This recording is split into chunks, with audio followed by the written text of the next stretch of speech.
Welcome back to the channel, everybody. This is my first analysis of the 2020 college football season, and the first game that I'm going to talk about is the Duke versus Notre Dame game.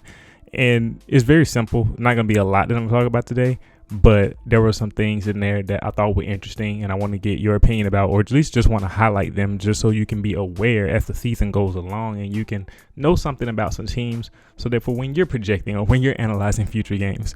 So the first thing I'm going to say is that Ian Book looks like an average veteran college football quarterback. It's not special. Doesn't seem to have like an elite play style at this point. I know my friends at the College Football Nerds would agree with that.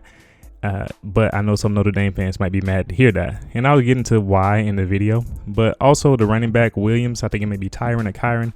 Don't know his name off the top of my head, but he's number 23 for Notre Dame. He's very talented, even though his body, like the shape, his style, he doesn't seem like a running back style. His lower body is smaller and his upper body is bigger. And so he looks interesting where he's going, but he's very talented, very good feet, some solid speed.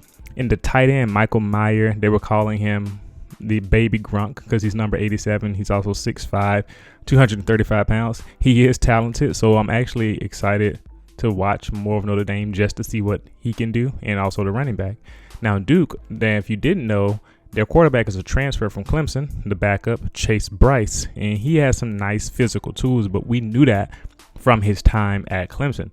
He has good arm strength, and he seems to be a decent athlete, and he kind of showed that off at different points in the game. And the last point I'll make that's kind of overall before I get into some of the analysis is that the Notre Dame front seven might be good, especially the defensive lineman number 95. I saw him really hustling out there and moving, and we'll see because it was Duke, so it's hard to know overall how good they will be. And you just got to say that the teams overall are super rusty to start the season. Like, these games have been so, I don't want to say bad, but they seem like they're working out the kinks, and I think that's pretty apparent as we're watching these games. So the first play I'm going to analyze is a 3rd and 13 play from Notre Dame with Ian Book having a very clean pocket, and he took the safest possible route here by scrambling for a few yards at the end of this play. This is why I call him like an average veteran college football quarterback. He didn't hurt you here. He didn't necessarily advance you that much either, but he was able to get you a field goal. But the problem is, if you look at this play, you'll see that he had a receiver who was one-on-one on the left side of the field toward the sideline who had the height advantage. And instead of running for a few yards, which wasn't bad, I'm going to highlight that that's not bad. That's not something that I'm going to, tear down a player for.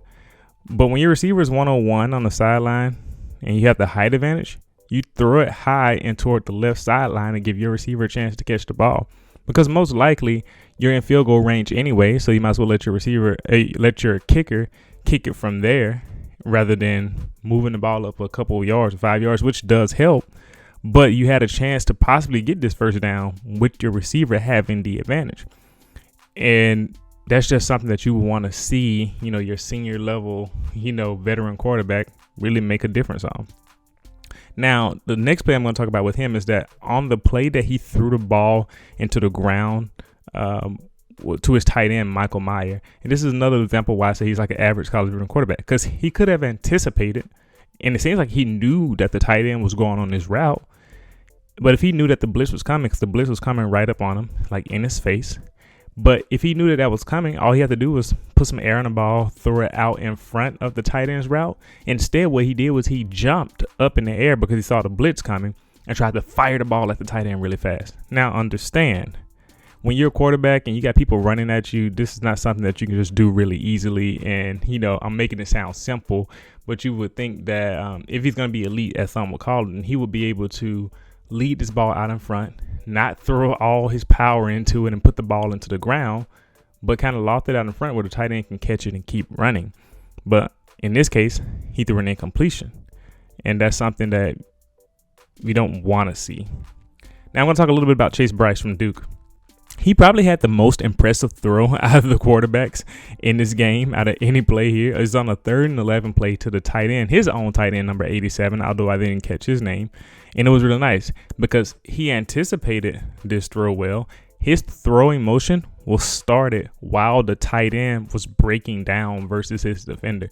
And that's the type of anticipation that you want to see from your starting quarterback, and the type that can let you fit the ball into tight windows and be accurate on plays down the field. And on this particular play, we saw that play out. He threw that ball, hit the tight end with a strike, and got the first down on 3rd and 11. Stark difference from what Ian Book did.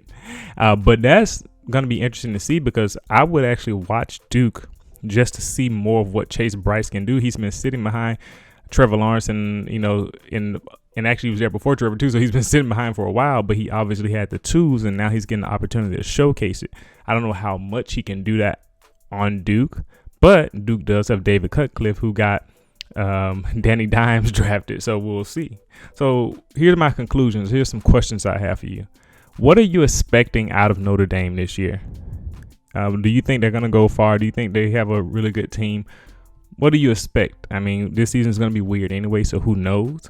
But I also have another question for you, which is, what game are you most excited about for this college football season? Just overall, like, leave that in the comment section. I want to know.